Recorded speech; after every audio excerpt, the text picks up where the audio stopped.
Economics alone cannot explain this attitude. For though the economic consequences of death differ from those of non-life, they are not so different as to explain this difference in attitude. So, what is it? Why does Kingsley Davis, one of the world's great demographers, respond to U.S. population growth during the 1960s, quote, "I have never been able to get anyone to tell me why we needed those additional 23 million, close quote. And why does Paul Ehrlich say, quote, "I can't think of any reason for having more than 150 million people in the U.S., and no one has ever raised one to me," close quote.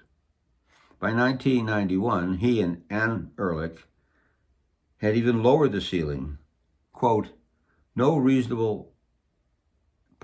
sensible reason has ever been given for having more than 135 million people.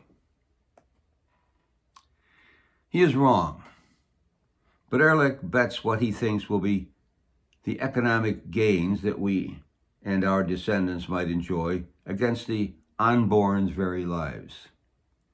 Would he make the same sort of wager if his own life rather than others' lives were at stake?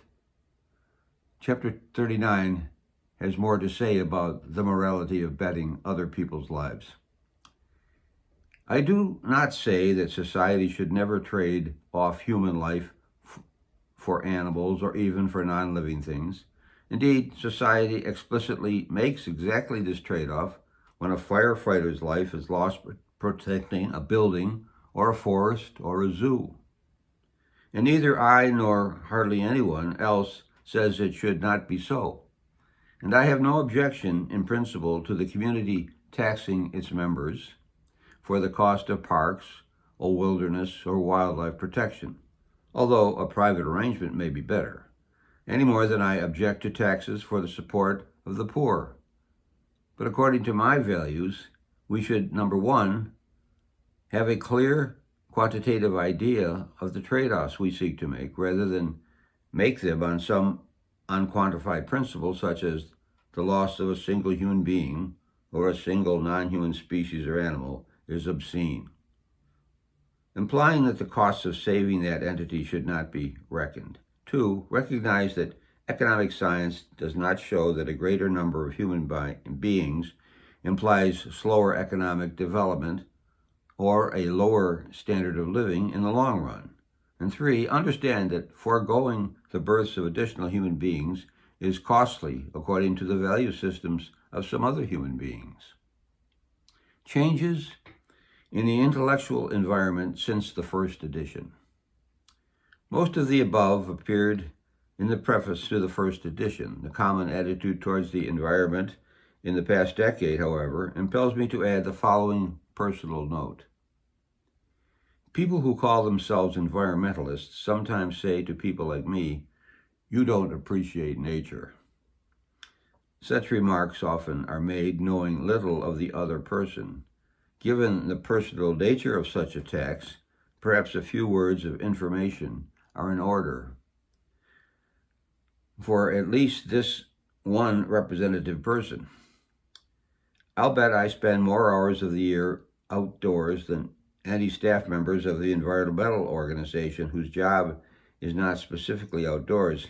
I'm outside about 9 hours a day, perhaps, 140 days a year, every day that is not too cold for me to work.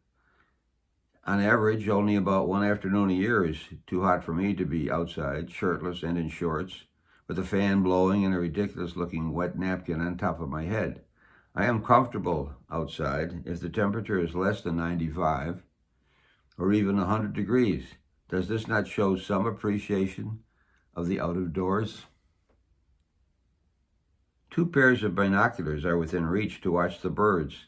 I love to check which of the tens of species of birds that come to sup from the mulberry tree behind our house will arrive this year, and I never tired of watching the hummingbirds at our feeder. I'll match my bird watching time with just about any environmentalist, and I'll bet that I've seen more birds this spring than most of your environmental friends. And I can tell you that Jeremy Rifkin is spectacularly wrong when he writes that a child grows up in the U.S. Northeast without hearing birds sing nowadays. There are more different birds around now than there were 45 years ago when I first started watching them. The mulberry tree is a great attraction, of course.